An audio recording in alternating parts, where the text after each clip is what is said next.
दोस्तों, कहानी चल रही है चंपावत के नरभक्षी आदमखोर बाघिन की। उसका तीसरा भाग सुनाने जा रहा हूँ। याद होगा आपको, पिछले एपिसोड में मैंने आपको बताया था कि जिस गेस्ट हाउस में जिम कॉर्बेट साहब रुके थे, जहाँ रात उन्होंने बिताई थी, वहाँ रात में कुछ पैरानॉर्मल एक्टिविटीज़ हुई थी। मतलब कुछ भूतहा घटना, भूत प्रेत चुड़ैल वगैरह। लेकिन उस पूरा घटना का विवरण इस किताब में नहीं दिया गया है। तो वो घटना क्या थी, उससे बता सकने में मैं असमर्थ हूँ, क्योंकि मुझे पता नहीं है। यार, किसका कॉल आ गया। लेकिन हम लोग कहानी के अगले हिस्से में चलते हैं। इस जो ये रहस्यमय रात बीती थी, इसके अगले दिन जिम कॉर्बेट साहब चाय और फलों के बाग बगानों की तरफ घूमने के लिए चले गए। फिर उन्होंने झरने पे नहाया, वही झरना जिसको एक दिन पहले देख के आए थे, और गेस्ट हाउस वापस आ गए। दोपहर तक जो है तहसीलदार साहब भी आ गए थे। अच्छा, चंपावत से उनके कुशलता पूर्वक लौटने पर जो सकुशल वापस लौटे थे, जिम कॉर्बेट साहब को बड़ा चैन मिला, क्योंकि तहसीलदार साहब बड़ी देर में, शाम के टाइम, अंधेरा होते टाइम में गेस्ट हाउस से चले थे, और वो भी एक ऐसे आतंकित माहौल में जहां बागिन ने तहलका मचाया हुआ था। जिम कॉर्बेट साहब बहुत चिंतित थे, और अब उनको देखकर इन्होंने बड़ी चैन की सांस ली कि चलो यार, ये सही सलामत हैं, इनको कुछ नहीं हुआ, और ये अच्छी तरह से सही सलामत हैं, आ गए हैं। तहसीलदार साहब और ये दोनों लोग अपना गपशप करते हुए नीचे सड़क की ओर देख रहे थे और बातें कर रहे थे। तभी इन्होंने देखा कि दूर खेतों से घिरे हुए एक गांव की ओर से एक आदमी आ रहा है, और वो जो गेस्ट हाउस वाली जो पहाड़ी है उस पर चढ़ रहा है। वो कभी कभी दौड़ने लगता था, तो कभी कभी बहुत तेज चलने लगता था। इतना तो क्लियर था कि वो कोई जरूरी समाचार लेकर के आ रहा है, कोई कुछ जरूरी बात है जिसको लेकर के वो बताने के लिए आ रहा है। तो जिम कॉर्बेट साहब ने तहसीलदार साहब से कहा कि वो अभी आते हैं, और वो बहुत तेज़ी से उस दिशा में उतरने लगे जिस दिशा से वो आदमी गेस्ट हाउस की तरफ चढ़ रहा था। जब उस आदमी ने देखा कि अरे, जिम कॉर्बेट साहब तो ऊपर से नीचे की तरफ आ रहे हैं, तो वो वहीं पर बैठ गया और अपनी गहरी गहरी सांसें लेने लगा। मतलब जो हाँफना कहते हैं जिसको, तो वो हाँफने लगा वहीं पर बैठ के, अपनी सांसों को संयत करने लगा। जिम कॉर्बेट साहब थोड़ा और उसके नज़दीक पहुंचने वाले थे कि उस आदमी ने बड़ी ऊंची आवाज़ में चिल्लाकर कहा कि आइए साहब, जल्दी जल्दी आइए साहब, हमारे गांव में बाघ ने एक लड़की को मार डाला है, आप जल्दी आइए। जिम कॉर्बेट साहब ने उस आदमी से कहा कि भाई, तू ऐसा है, तुम यहीं पर बैठो और बस बैठ जाओ। और वो खुद बड़ी तेज़ी से मुड़े और मुड़कर भागते हुए डांग बंगले में पहुंचे, और डांग बंगले में पहुंच के उन्होंने अपनी राइफल और उसके साथ में कुछ बुलेट्स वो उठाई। साथ ही तहसीलदार साहब को भी ये खबर दी कि भाई, वो गांव में जो है किसी बच्ची, किसी लड़की या किसी महिला को बाघ ने मार दिया है, और उनसे कहा कि वो जो है तहसीलदार साहब उनके पीछे पीछे गांव में आ जाए, और खुद जो है अपना दौड़ते हुए उस आदमी के पास चले गए। अच्छा, जो आदमी इनको बुलाने के लिए आया था वो उन लोगों में से था जिसकी जुबान और पाँव दोनों एक साथ काम नहीं कर सकते थे। वो जब कुछ कहना चाहता था तो वो रुक जाता था, मतलब खड़ा हो जाता था और फिर बात बोलता था, और जब चलने लगता था तो उसकी जुबान नहीं चलती थी, वो कुछ बोल ही नहीं पाता था। तो होते हैं कुछ लोग। ऐसी पोजीशन में जिम कॉर्बेट साहब ने उससे कहा कि भाई, तुम अपना मुंह बंद रखो, तुम कुछ मत बोलो यार, बस रास्ता बताओ और जल्दी जल्दी चलो। अब ये दोनों लोग चुपचाप नीचे की तरफ, जो गांव जिस तरफ था उस तरफ भागने लगे, काफ़ी तेज चलने लगे, दौड़ने लगे। पूरे गांव में बड़ी उत्तेजना का माहौल फैला हुआ था। गांव की महिलाएं, पुरुष और बच्चे बड़े परेशान से थे, कोलाहल में थे, हैरान से थे, और इनका इंतज़ार कर रहे थे। जिम कॉर्बेट साहब जैसे ही गांव में पहुंचे उनके पास, तो सारे के सारे मिल के सब के सब एक साथ बोलने लगे। अब जब सब लोग एक साथ बोल रहे हैं तो कुछ समझ में आना नहीं था। और गांव का एक आदमी था जो इनको बोल रहा था, भैया शोर मत करो, शांत हो जाओ, एक मिनट चुप रहो, एक मिनट शांत हो जाओ। लेकिन कोई उसकी बात सुन ही नहीं रहा था, सब अपना बोलने में लगे हुए थे।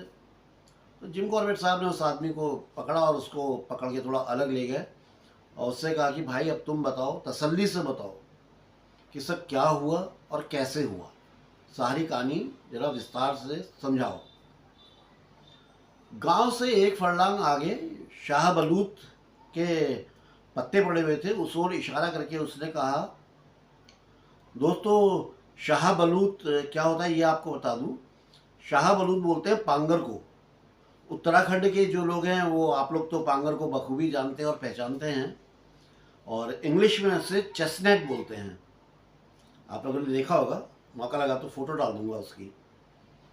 तो उस तरफ इशारा करके उसने कहा कि साहब करीब 12 लोग उस ढलान में सूखी लकड़ियां इकट्ठा कर रहे थे। तभी अचानक बाघ आ गया और उसने एक 16-17 साल की लड़की को पकड़ लिया।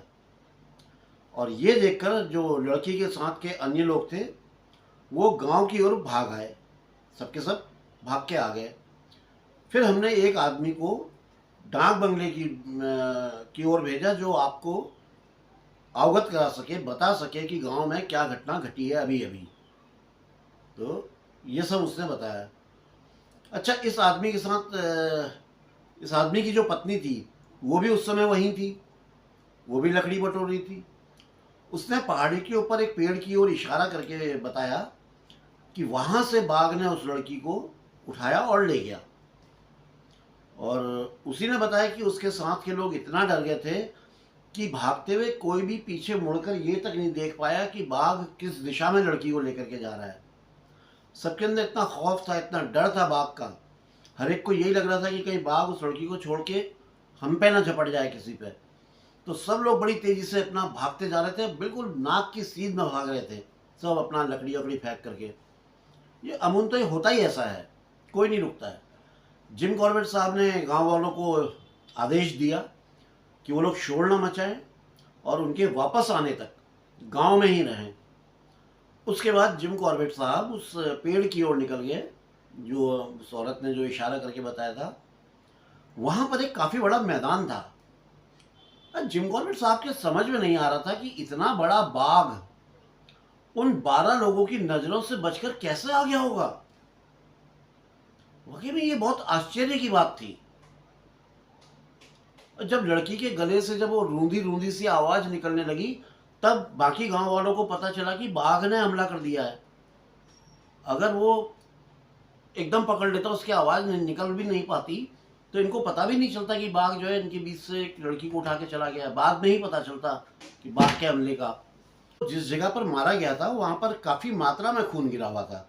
एक छोटा सा कुंड सा बन गया था, तालाब सा बन गया था, और उसके ठीक दूसरी ओर एक टूटा हुआ नेकलेस पड़ा हुआ था, जो वो नीले चमकीले जो मनके होते हैं उनका बना हुआ था। ये नेकलेस जो है लड़की ने अपने गले में पहना होगा, और वो जब बाघ ने उसे पकड़ा तो उस टाइम वो टूट के वहां पे गिर गया। और इसी जगह से एक पगडंडी पहाड़ पे ऊपर की ओर जा रही थी। ऐसे करके पहाड़ है तो उसके ऊपर की तरफ एक पगडंडी जा रही थी। बाघिन जिस रास्ते से गई थी वो यही रास्ता था, और ये साफ साफ दिखाई पड़ रहा था कि बाघिन ने ये रास्ता लिया है। इस रास्ते में एक और खून के धब्बे दिख रहे थे, जिस ओर लड़की का सर लटका होगा, और दूसरी ओर उसके पैरों के घसीटे जाने के निशान थे। यानी कि बाघ ने उसको गर्दन से पकड़ रखा है तो खून इस तरफ गिर रहा, और इस साइड से उसके पाँव के निशान थे। जिम कॉर्बेट साहब इन निशानों का पीछा करते हुए चलने लगे। आधा मील ऊपर जाकर इन्हें लड़की की साड़ी मिली। पहाड़ी पर थोड़ा और ऊपर जाकर उसका पेटीकोट पड़ा हुआ था। इस बार फिर बाघिन एक वस्त्रहीन महिला को उठाकर ले जा रही थी। इस बार गनीमत ये थी कि ये युवती बाघिन के पहले ही हमले में मारी गई थी। यानी कि पहली बार तो एक बार जिंदा लेके जा रही थी जिसमें औरत चिल्ला रही थी, लेकिन इस बार ये गनीमत थी कि इसको पहले मार दिया था, नहीं तो ये बहुत तकलीफ में होती। पहाड़ी की चोटी के पास से निकलने वाली पगडंडी में काले कांटों वाली झाड़ियाँ थी। उस झाड़ी में कांटों जो कांटे थे उनमें लड़की के जो बाल थे उनकी लटें उलझी हुई थी। उसके पीछे की तरफ बिच्छू घास की झाड़ थी और इसी जगह से बागिन उस लड़की को लेकर निकली थी। जिम कॉर्बेट साहब उस रास्ते से बचकर निकलने की कोशिश कर रहे थे कि तभी इन्हें जो है किसी के पैरों की आहट सुनाई पड़ी। इन्होंने ऐसे पीछे मुड़ के देखा तो एक आदमी हाथ में राइफल लिए हुए इनकी तरफ आता हुआ इनको दिखाई पड़ा। इन्होंने देखा एक आदमी आ रहा है हाथ में राइफल लेकर के। अब जिम कॉर्बेट साहब ने उससे पूछा कि यार, जब उन्होंने मना किया है कि कोई भी पीछे ना आए तो वो क्यों पीछे पीछे आया है, वो क्यों आया है? तो उस आदमी ने जवाब दिया कि साहब, मुझे तहसीलदार साहब ने आदेश दिया है, उन्होंने भेजा है और मैं उनके आदेश की अवहेलना नहीं कर सकता हूँ, मैं उनके आदेश को नहीं टाल सकता हूँ। जिम कॉर्बेट साहब ने कहा उससे कि भाई ठीक है, तो आ गया, अब चल कोई बात नहीं, तू वापस जा। तो वो आदमी वापस जाने को तैयार नहीं था। उसने बिल्कुल स्पष्ट मना कर दिया कि नहीं साहब, मैं वापस नहीं जाऊंगा। उस समय उससे बहस करने का कोई मतलब नहीं बनता था, क्योंकि बहस करने में बहुत ज़्यादा कीमती समय निकल जाना था और उतनी देर में बाघ को किसी तरफ भी निकल जाता। बाघी है वो तो कहीं भी निकल जाता जंगल में। अब जिम कॉर्बेट साहब ने उससे बोला कि ठीक है भाई, तू नहीं तैयार है तो एक काम कर, जो तूने ये जूते पहन रखे हैं ये भारी भरकम, इन्हें उतार दे। उस आदमी ने अपने जूते उतारे और वहीं झाड़ी के पीछे छुपा दिए। फिर जिम कॉर्बेट साहब ने उसे हिदायत दी कि वो इनके आसपास ही रहे और पीछे की ओर ध्यान रखे। जरा से भी आहट हो, हलचल हो, कुछ भी हो तो तुरंत उसका ध्यान जिम कॉर्बेट साहब को दिलाए, उनको बताए कि साहब पीछे कुछ हरकत हुई है, क्योंकि पीछे का सारा ध्यान रखना भी ज़रूरी होता है। जिम कॉर्बेट साहब ने उस टाइम अपने शिकारी वाली ड्रेस पहनी थी, उनके मोजे बहुत पतले थे, हाफ पैंट, रबर सोल के जूते और ऊपर से जो हंटिंग शर्ट जो ग्रे जो वो होती है वो पहन रखी थी। बिच्छू घास के आसपास कोई रास्ता ना होने के कारण ये बाघिन के जो पैर के निशान थे उसके ऊपर पांव रख के चलने लगे। ये बहुत तकलीफ से चल पा रहे थे। जो पहचानते हैं बिच्छू घास के बारे में, जो लोग जानते हैं उनको पता ही होगा कि बिच्छू घास अगर हल्का सा भी शरीर को छू जाए तो शरीर में कैसी झंझनाहट सी हो जाती है, कितनी जलन और कितनी परेशानी हो जाती है। यहाँ तो पूरा झाड़, पूरी झाड़ियाँ ही बिच्छू घास की थी, तो जरा सा भी जहाँ तहाँ लगना मतलब हालत ख़राब कर देना था। ये धीरे धीरे आगे बढ़ रहे थे। अब पगडंडी बाईं ओर मुड़ गई, आगे बढ़ के पगडंडी जो है बाईं ओर मुड़ गई, तो ये भी बाईं ओर मुड़ गए। अब ये जहाँ पे पहुँचे ये बहुत ऊंची जगह थी और यहाँ से एक तीखी ढलान शुरू हो गई थी नीचे की तरफ, और ये रास्ता जो है छोटे छोटे बांसों के जो पौधे होते हैं उनसे ढका हुआ था। यहाँ से 100 गज नीचे खून की एक जो लाइन सी थी, एक जो रेखा खून की थी, एक छोटी सी नदी में गई थी। ऐसा लग रहा था कि बाघिन बड़ी कठिनाई से वहाँ से गुजरी होगी, क्योंकि उसके आसपास के वहाँ पे के जो एरिया था उसके पत्थर उखड़े हुए थे। जहाँ जहाँ पे वो चली थी उस जगह के पत्थर उखड़े हुए थे। ये दोनों लोग उस नदी के साथ करीब 600 गज तक चलते रहे। ये लोग जितना आगे बढ़ रहे थे उतना ही वो आदमी उत्तेजित होता जा रहा था। उसने कम से कम 12-13 बार तो डर के मारे जिम कॉर्बेट साहब का हाथ पकड़ लिया और बड़े रूंधे गले से उसने कहा कि साहब, मुझे तो बार बार ऐसा लग रहा है कि जैसे बाघिन मेरे अगल बगल है, उसकी आवाज़ सुनाई पड़ रही है मुझे।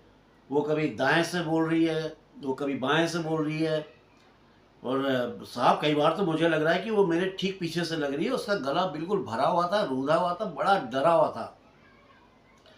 तो उसकी जो हालत थी वो शायद शब्दों में बता पाना बड़ा मुश्किल है। आप लोग समझ सकते हैं नरभक्षी बाघिन से कैसा डर जंगल में आदमी को रहेगा। पहाड़ से जब ये नीचे उतर रहे थे तो जिम कॉर्बेट साहब ने एक चोटी देखी, एक सामने पहाड़ी देखी जो 35 फुट के करीब ऊंची थी और उसकी जो चोटी थी वो नुकीली थी। आदमी बहुत डरा हुआ था, तो जिम कॉर्बेट साहब के लिए भी एक तरह से ये लाइबिलिटी हो गया था, एक दायित्व हो गया था, एक जिम्मेवारी हो गई थी वो। तो ऐसे में जिम कॉर्बेट साहब ने उससे कहा कि भैया वो जो सामने तिकोनी वाली जो पहाड़ी दिखाई पड़ रही, तेरे को वो चोटी दिख रही है, तो एक काम कर, उसके ऊपर चढ़ के जा और वहीं बैठ जा, और तब तक वहीं बैठे रहना जब तक मैं लौट के ना आ जाऊँ, मतलब जब तक जिम कॉर्बेट साहब लौट के ना आ जाएं। वो आदमी बड़ा खुश हो गया और बड़ी तेजी के साथ जो है फटाफट उससे जो है गिरते पड़ते किसी तरह से जो है पहाड़ी की चोटी के ऊपर वो चढ़ गया, और चढ़ के दाएं बाएं आगे पीछे सब देख करके वो अपना बैठ गया। और फिर उसने वहाँ से इशारा करके बताया कि अब वो आराम से है। जिम कॉर्बेट साहब को इशारा किया कि हाँ आप ठीक है, कोई दिक्कत नहीं है। जिम कॉर्बेट साहब नदी के साथ साथ नीचे की ओर बढ़ने लगे। एक बड़ी सी चट्टान का चक्कर लगाकर ये नदी करीब 100 गज नीचे गिरती थी, मतलब एक झरना सा था, 100 गज का करीब एक झरना बना हुआ था जहाँ से पानी नीचे गिर रहा था।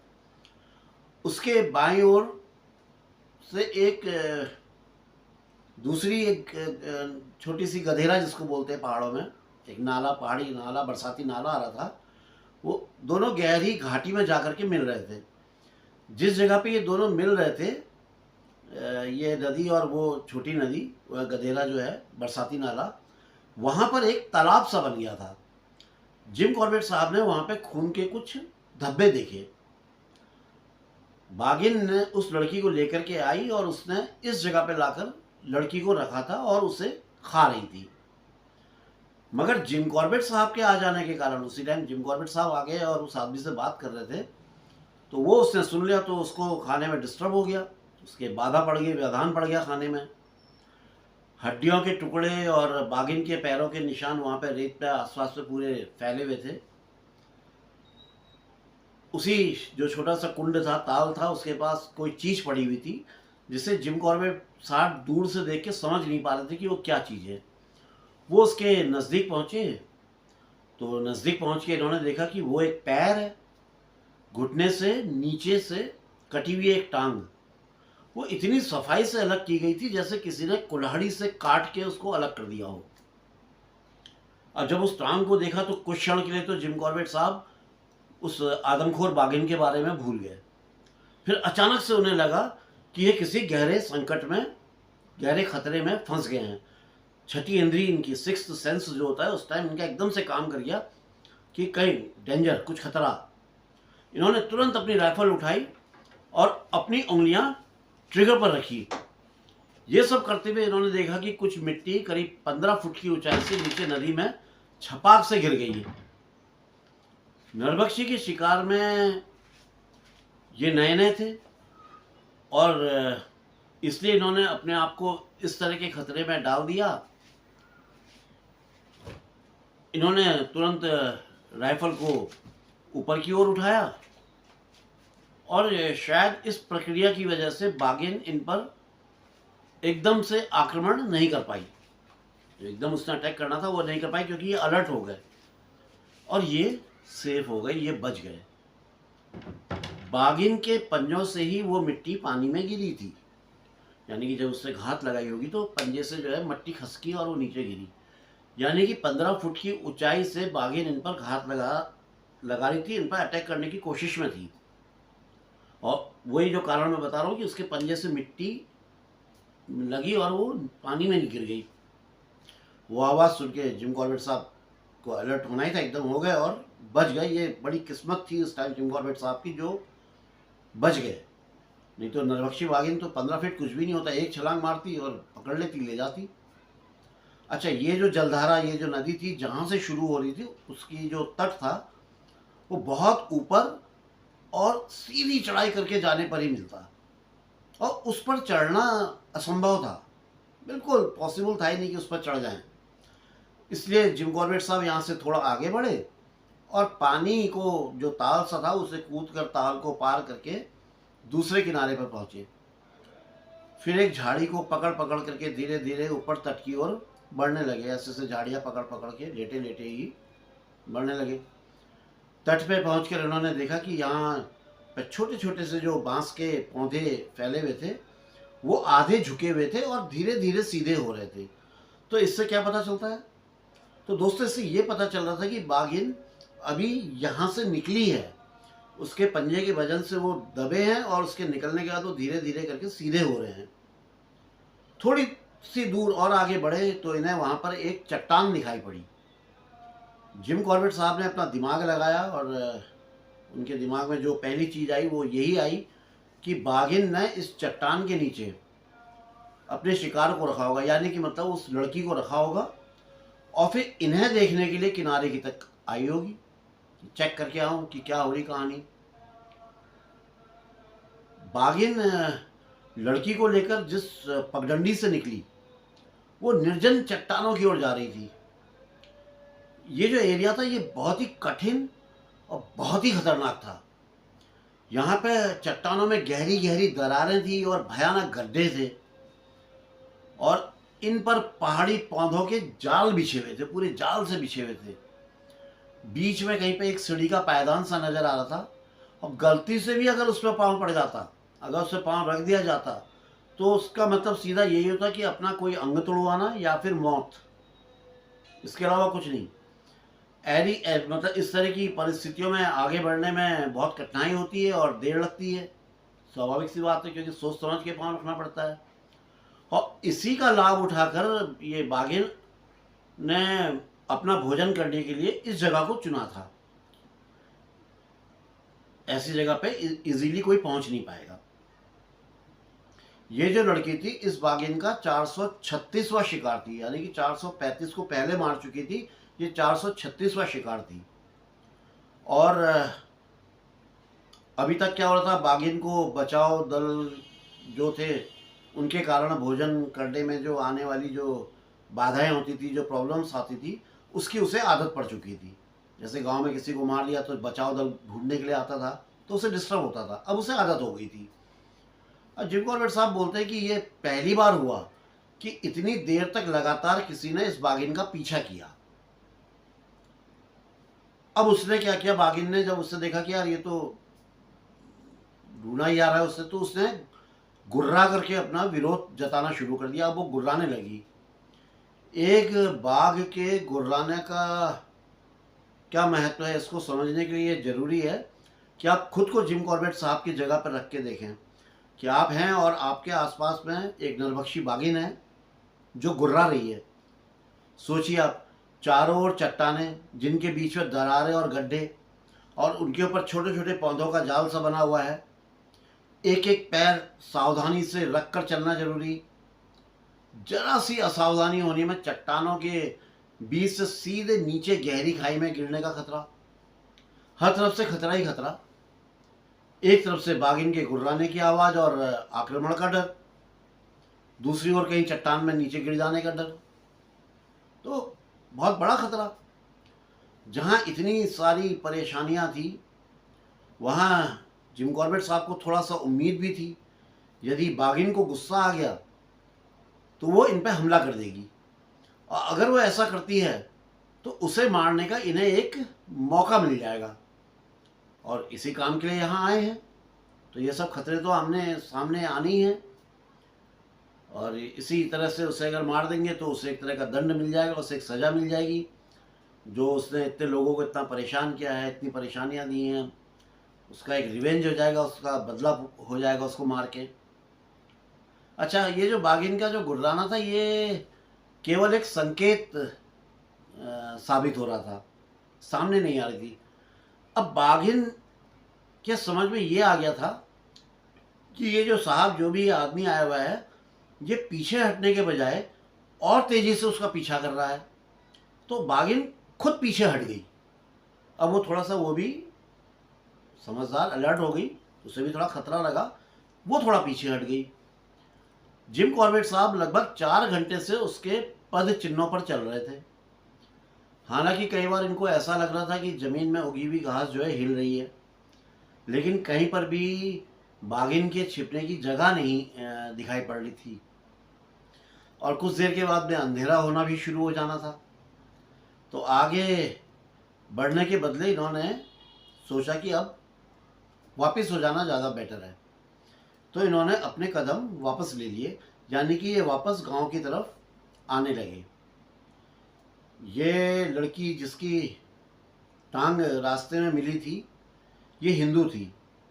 और हिंदुओं में दाह संस्कार के लिए उसके शरीर का कोई ना कोई अंश, कोई अंग उसके रिश्तेदारों को या उसके घर वालों को चाहिए पड़ता है, जिससे कि अंतिम संस्कार हो सके।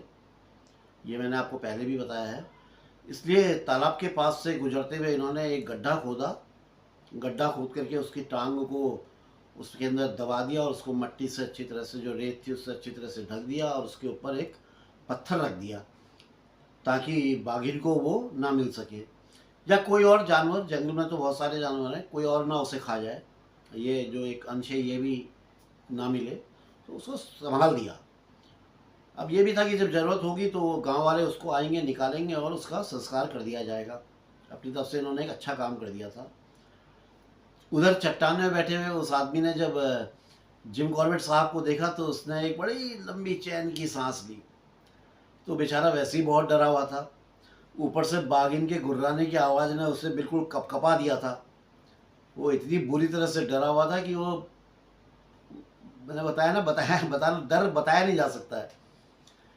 जिम कॉर्बेट साहब के लौट के आने में देरी हो रही थी, और उससे तो ये सोच लिया था कि जिम कॉर्बेट साहब भी उस बाघिन का शिकार बन चुके हैं, मतलब कि जिम कॉर्बेट साहब को ले गई बाघिन।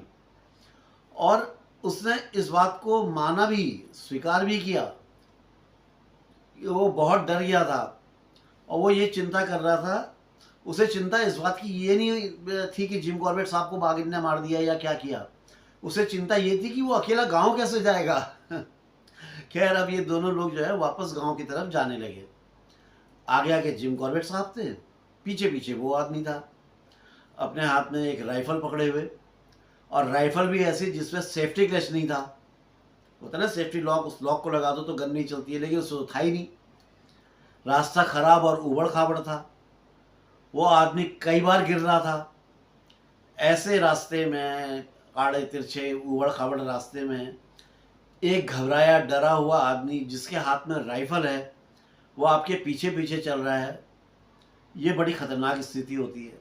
और ये खतरनाक स्थिति जिम कॉर्बेट साहब के लिए भी हो रही थी। और एक जगह पे तो इतना खतरनाक हुआ, वो फिसला, उसके फिसलती ही बंदूक की जो नाल थी वो सीधे जिम कॉर्बेट साहब की तरफ हो गई, और उसकी उंगली जो है ट्रिगर में थी। अरे ऐसी पोजीशन में तो यार कई बार गोली चल सकती थी, जैसे फिसला नहीं हुआ, गन ऐसी हुई और गोली चल गई, ट्रिगर दब गया तो सामने वाला तो निपट गया। तो खैर, ऊपर वाले की दया से ऐसा हुआ नहीं। तो जिम कॉर्बेट साहब ने उस आदमी से बोला कि भाई तू एक काम कर, मेरे आगे चल। उसे अपने आगे कर दिया और खुद उसके पीछे पीछे चलने लगे। अच्छा, उसी दिन जिम कॉर्बेट साहब ने ये कसम भी खा ली कि वो जब भी शिकार पर जाएंगे तो किसी को भी अपने साथ लेकर नहीं जाएंगे, क्योंकि अगर साथी निहत्था हुआ तो उसकी रक्षा करना कठिन हो जाएगा। उसके आस में कोई औजार नहीं है, कोई गन वगैरह नहीं है, तो उसकी रक्षा करना मुश्किल हो जाएगा। और अगर उसके हाथ में हथियार है, तो कोई हथियार पकड़े हो तो खुद की रक्षा करना मुश्किल हो जाएगा। तो इससे अच्छा है कि भैया जब भी शिकार पे जाओ अकेले जाओ, अलर्ट रहो, अपनी अलर्टनेस को मेंटेन करो, अपने हिसाब से देखो समझो, आगे बढ़ो। तो उन्होंने कहा भैया कभी शिकार में किसी को नहीं ले जाऊंगा।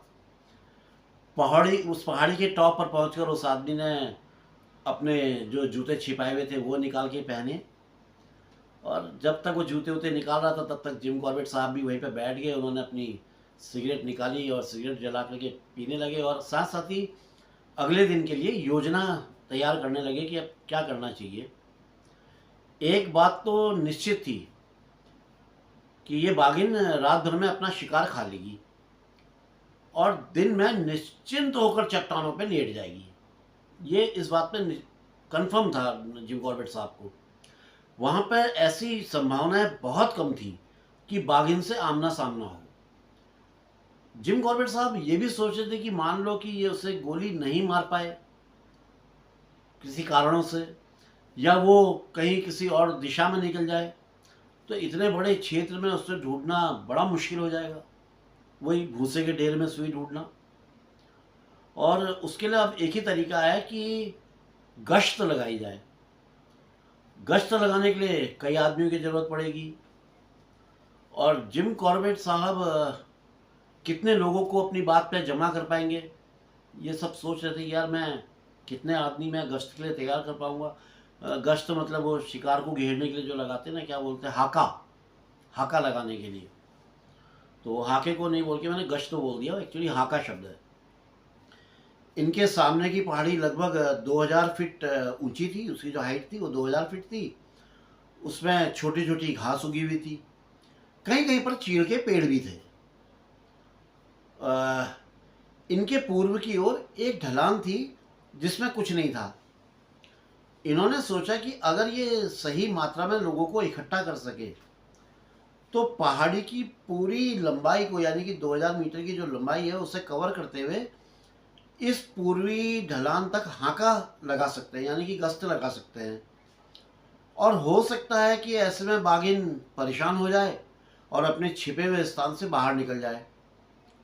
उसके आराम करने की जो जगह थी वो एक तंग घाटी थी, जिसके आसपास का चक्कर जिम कॉर्बेट साहब अभी लगा करके आ चुके थे। सब देख करके समझ के आ चुके थे कि उसकी पोजीशन कहाँ पे उसने बना रखी है अपनी, कहाँ पे उसका अड्डा है, सब देख करके आ गए।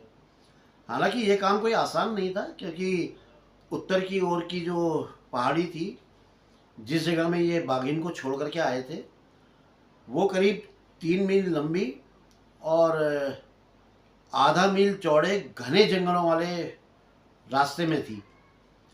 और ऐसे में यदि हाका लगाने वाले इनके आदेशों का, इनके निर्देशों का सही से पालन नहीं करेंगे तो मामला बिगड़ जाएगा। और अगर निर्देशों का सही से पालन करेंगे तो बाघिन का शिकार करने का इनको बहुत बढ़िया, बहुत सुलभ अवसर मिल जाएगा, मौका मिल जाएगा। और यही सब सोचते हुए जिम कॉर्बेट साहब गांव की तरफ बढ़ गए। यहाँ पर तहसीलदार साहब इनकी प्रतीक्षा कर रहे थे। यार ठंडी हो गई चाय।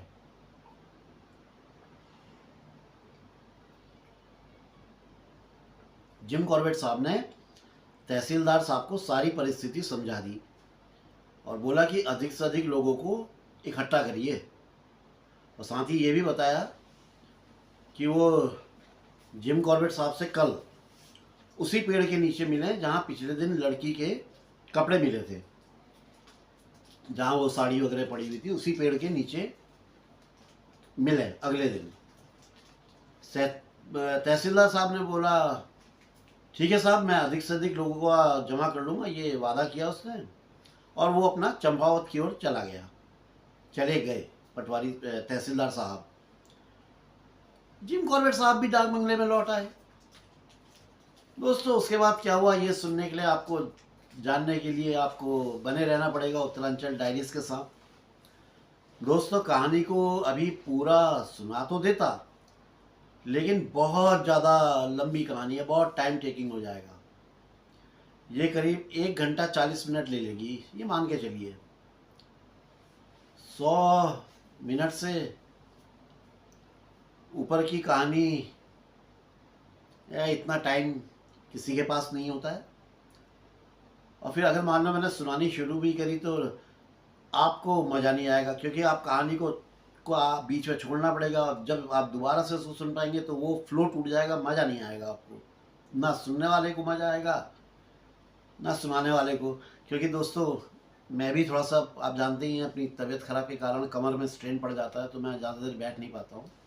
आज बहुत ज़्यादा स्ट्रेन पड़ रहा है, तो माफ़ी चाहता हूँ आप सब लोगों से कि इस एपिसोड को मैं घटना को पूरा नहीं सुना पा रहा हूँ। लेकिन अगले एपिसोड में मैं इस घटना क्रम को पूरा का पूरा सुना के मानूंगा। भले ही मुझे जो है इसे थोड़ा छोटा करना पड़े, कुछ बातें काटनी पड़े, लेकिन पूरा सुनाऊंगा।